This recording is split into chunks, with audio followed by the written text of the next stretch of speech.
बोरिवलीमध्ये एसव्ही रोडवरती व्यापाऱ्यांचं आंदोलन सुरू आहे। फेरीवाल्यांच्या समस्या सोडवण्यासाठी हे आंदोलन केलं जात आहे। व्यापाऱ्यांच्या आंदोलनात भाजपचा देखील सहभाग बघायला मिळतोय। भाजपच्या सहभागावरती मनसेचा मात्र आक्षेप आहे। या संदर्भात गोविंद ठाकूर आमचे प्रतिनिधी आपल्याला सविस्तर अपडेट्स देत आहेत। गोविंद, ही आंदोलनकर्त्यांची नेमकी मागणी काय आहे?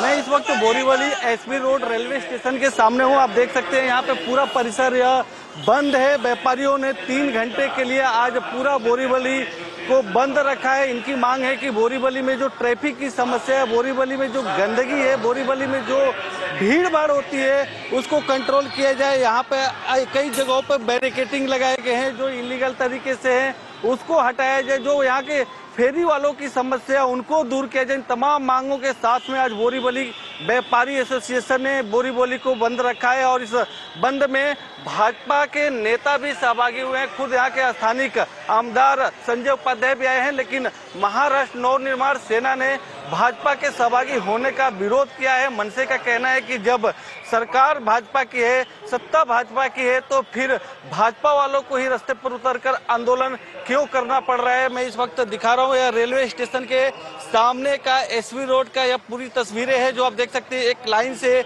बोरीवली में जितनी भी दुकानें हैं वह तमाम दुकानें इस वक्त व्यापारियों ने बंद किया है। 3 घंटे तक पूरा बोरीवली ऐसे या संदर्भातले सगळे अपडेट्स आपल्याकडून घेत राहू। बातमी आहे अजित पवार यांच्या दिलगिरी संदर्भात। मी चुकीचा शब्द वापरला त्याबद्दल दिलगिरी व्यक्त करतो असं स्वतः अजित पवार यांनी म्हटलंय। शिवराळ भाषणानंतर अजित पवार यांनी दिलगिरी व्यक्त केली आहे। अकोल्यातील प्रचार सभेत अजित पवार यांनी दिलगिरी व्यक्त केली आहे।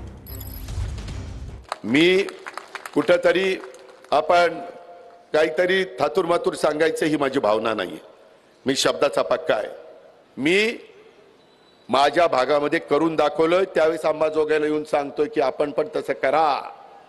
बरेच पुढारी येतात, सांगतात असं केलं पाहिजे, तसं केलं पाहिजे, आणि त्यांची शहरं एकदम घाण भिकार असतात, बकालपाडा असतो तिथं। मला काही शेतकऱ्यांनी वेगळं सांगितलं, त्याच्यात कुठं अजून राहिला असेल तर सांगा।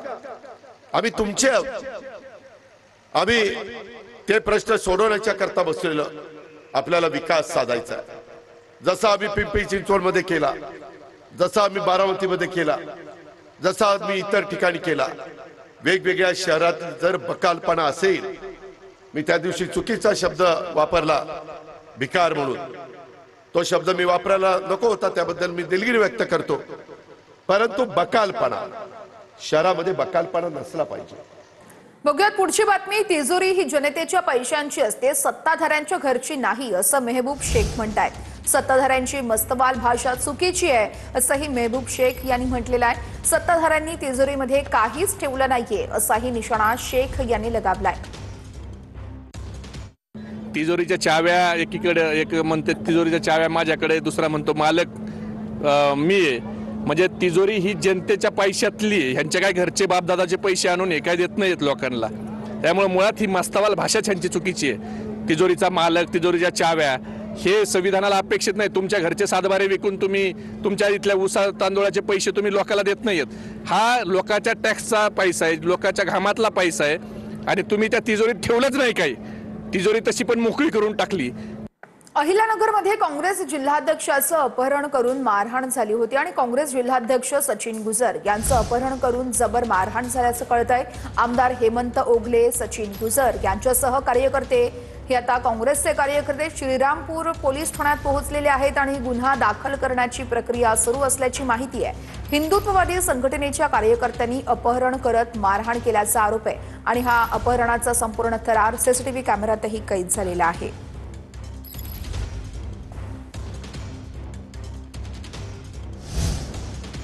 काँग्रेस प्रदेश अध्यक्ष सपकाळ श्रीरामपूरच्या दिशेने रवाना झालेले आहेत।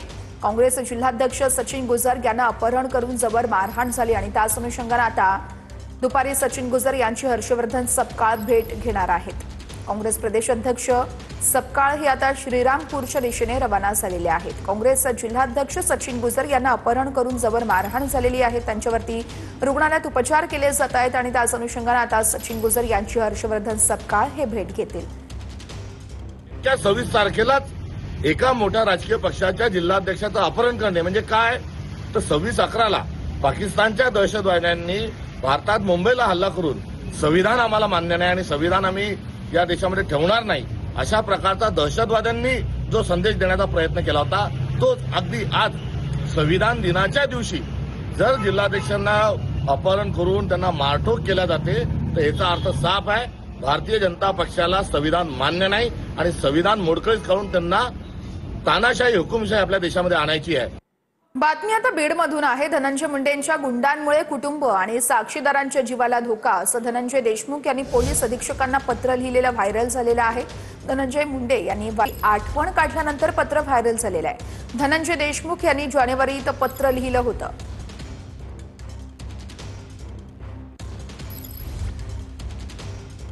दरम्यान धनंजय मुंडेंनी नेमकं काय वक्तव्य केलं होतं आणि त्यावरती आता रोहित पवार यांनी काय टीका केली आहे पाहूयात. आज 9-10 महिने झाले कार्यालय चालू आहे, काम चालू आहे. हे सगळं बोलत असताना आपल्यासोबत आपला एक व्यक्ती नाही याची जाणीव पण होते. माझ्यासारख्या एक कार्यकर्ता म्हणून सहकार्याला सहकार्य समजतो म्हणून मला सुद्धा याची कुठेतरी आजच्या कार्यक्रमात जाणीव करून द्यावी. काय चुकलं काय नाही ते बघेल